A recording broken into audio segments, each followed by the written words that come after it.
बिस्मिल्लाहिर्रहमानिर्रहीम। अस्सलाम वालेकुम dear students, Ali smart guide में आप सबको खुशामदीद कहा जाता है। डियर स्टूडेंट्स, सबसे पहले मैं अपना छोटा सा इंट्रोडक्शन दूंगा। मेरा नाम मोहम्मद अली है। रिसेंटली मैं फेडरल पब्लिक सर्विस कमीशन के through Pakistan bureau of statistics में स्टैटिस्टिकल ऑफिसर सेलेक्ट हुआ हूँ। उससे पहले मैंने 10 साल तक लेक्चरर स्टैटिस्टिक्स के तौर पर काम किया। डियर स्टूडेंट्स, इस वीडियो में हम कुछ इंपॉर्टेंट स्टैटिस्टिक्स के MCQs को डिस्कस करेंगे जो कि वफाकी और सूबाई पब्लिक सर्विस कमीशन में स्टैटिस्टिकल ऑफिसर और लेक्चरर स्टैटिस्टिक्स के एग्जाम में आ सकते हैं।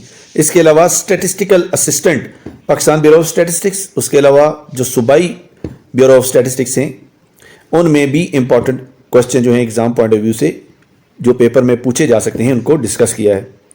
डियर स्टूडेंट्स, ये वीडियो बहुत इंपॉर्टेंट है। मैं रिकमेंड करूंगा कि आप इसको गौर से सुने, क्योंकि इसमें मैंने MCQs को ना सिर्फ एक्सप्लेन किया है बल्कि इसमें MCQs के जो ऑप्शंस हैं उनके बारे में भी बताया है कि उनसे रिलेटेड क्या क्या मजीद नए MCQs बन सकते हैं।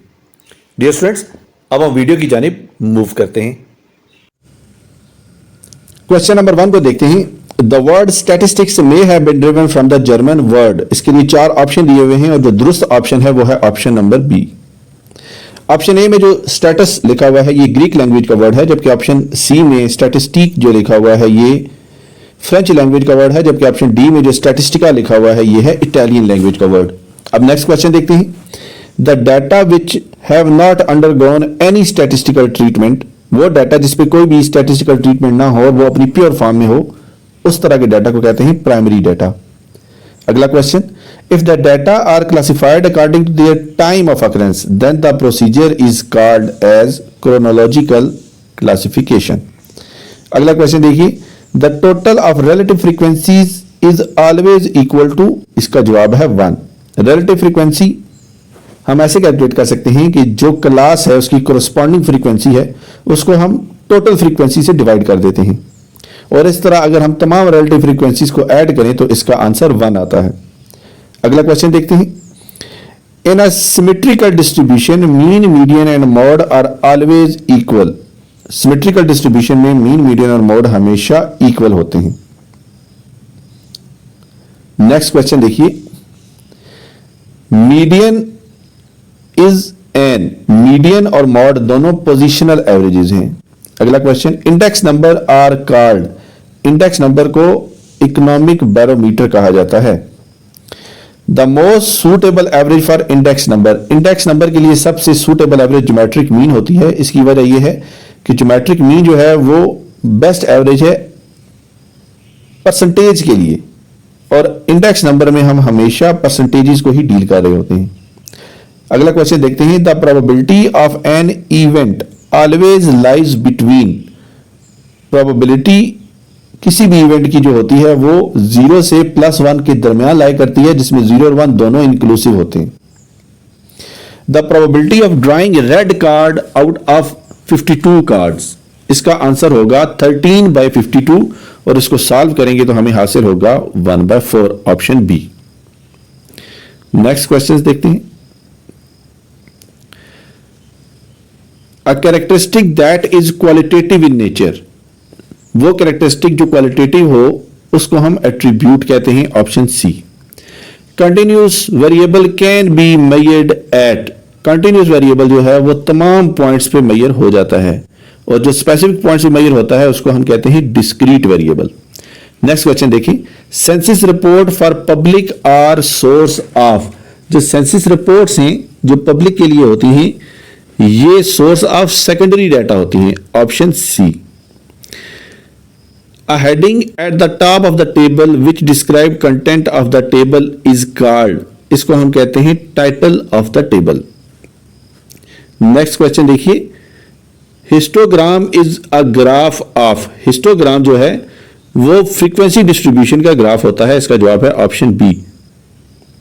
The mean, median and uh mode of constant a, इसका जवाब है option C. The mean of a symmetrical distribution is dash if its mode, median both are 15.25।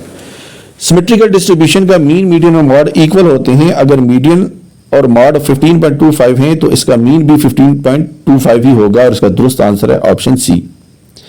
If all the values are of equal importance, then the index number are unweighted index number.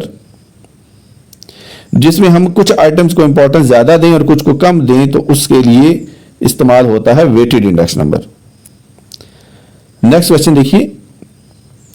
A base year should be free from, इसके लिए आएगा all of these. Base year हमेशा normal year होता है जिसमें ना floods हो, ना स्ट्राइक्स हो, ना वॉर्स हो, ना ही कोई इस तरह का वाकया.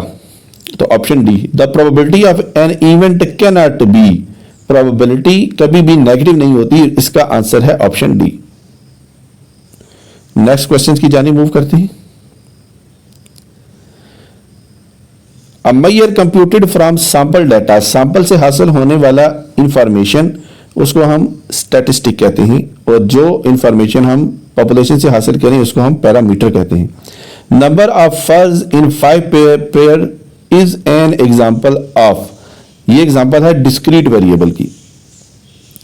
A sector diagram is also called, sector diagram हमेशा पाई डायग्राम का दूसरा नाम होता है.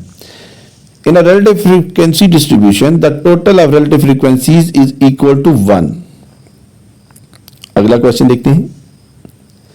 For a certain distribution, if summation x minus 20 is equal to 25, summation x minus 25 is equal to 0, and summation x minus 35 is equal to minus 25, then x bar is equal to, dear students, यहाँ पे x bar arithmetic mean को कहा गया है, और arithmetic mean की ये property होती है कि sum of deviation from arithmetic mean is always 0. तो इसका मतलब ये है कि ये जो डेविएशन फ्रॉम 25 है ये 0 है, और ये 25 ही अर्थमेटिक मीन है. अगला क्वेश्चन देखते हैं. The sum of deviation is 0 when deviations are taken from arithmetic mean. तो इसका जवाब है option B. If Laspeyres index is equal to 110 and Pasch's index is equal to 108, then Fisher ideal index number will be. Dear students, इस सवाल में लास्पेयर और पाशेस दिया गया है और फिशर कैलकुलेट करने का कहा गया है. तो फिशर जो होता है वो लास्पेयर और पाशेस इंडेक्स नंबर को मल्टीप्लाई करते हैं, और मल्टीप्लाई करने के बाद इनका स्क्वायर रूट ले लिया जाता है. तो जो भी आंसर आएगा उसको हम क्लिक कर देंगे. अब हम नेक्स्ट क्वेश्चन की जानिब मूव करते हैं. What is called a number that measure a relative change in a single variable with respect to base. Single variable में जो रिलेटिव चेंज मेजर करता है उसको हम सिंपल इंडेक्स नंबर कहते हैं. इसका जवाब है ऑप्शन सी.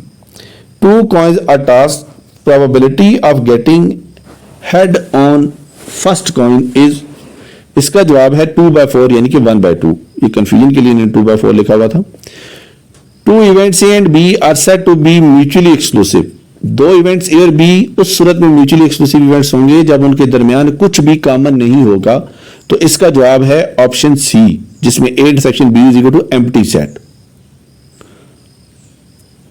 तो अब हम नेक्स्ट क्वेश्चन को देखते हैं. The branch of statistics which deal with the testing of hypothesis and inference about population parameter is called as, ये है inferential statistics option B. A small representative part of a population is called as sample option C. The cumulative frequency of the last class in less than cumulative frequency distribution is always equal to summation F.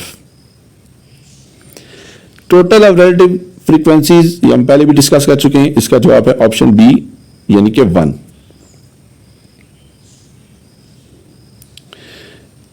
If the arithmetic mean of 20 values is 10, then summation x is equal to, arithmetic mean अगर 20 values का 10 हो तो summation x जो होगा वो sum of values तो कहते हैं, और ये कैलकुलेट होगा जब हम arithmetic mean को नंबर ऑफ वैल्यूज से मल्टीप्लाई करेंगे, यानी कि 20 is multiplied by 10. इसका जवाब होगा 200. अब अगला क्वेश्चन देखिए. If y is equal to 100 minus 25x and x bar is equal to 3, then y bar is equal to, यहां पे प्रॉपर्टी इस्तेमाल होगी. if y is equal to 100 minus 25x, then y bar is equal to 100 minus 25x, और जब इसमें हम values put करेंगे तो हमें जो आंसर हासिल होगा वो होगा ऑप्शन बी यानी कि 25. नेक्स्ट क्वेश्चन देखिए. When price of a year is divided bye price of preceding year जब हम मौजूदा ईयर की प्राइस को पिछले ईयर की प्राइस से डिवाइड करेंगे तो हमें जो वैल्यू हासिल होगी वो होगी लिंक रिलेटिव, ऑप्शन बी। अगला क्वेश्चन देखिए, if all the values are not of equal importance then index number is called.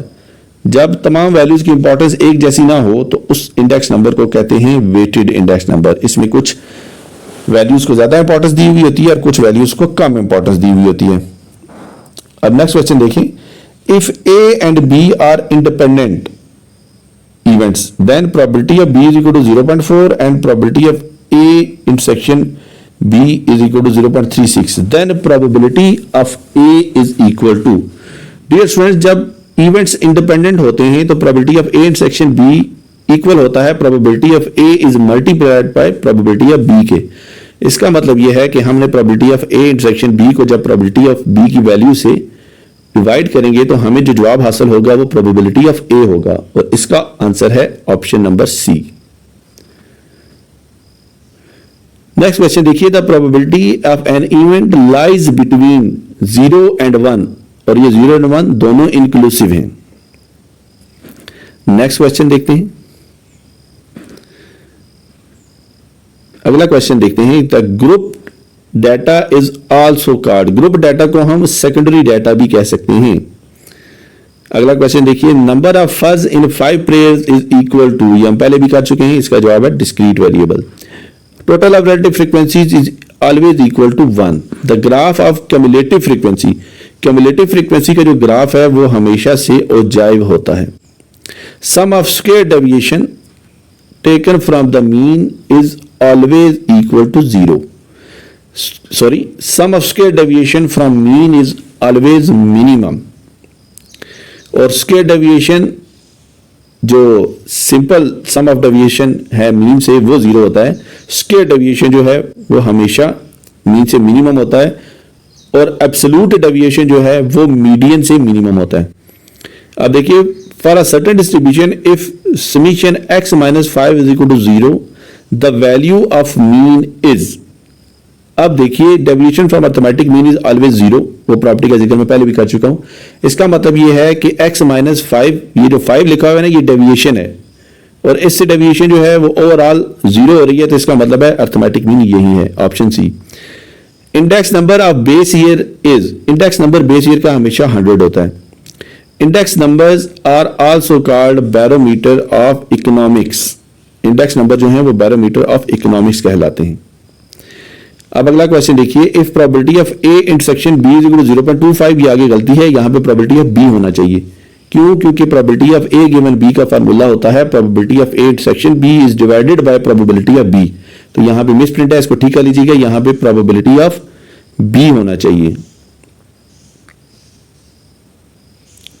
यह है 0.75। तो जब हम 0.25 को 0.75 से डिवाइड करेंगे तो हमें जो आंसर हासिल होगा वो होगा 1/3। नेक्स्ट क्वेश्चन देखते हैं, the probability of an impossible event.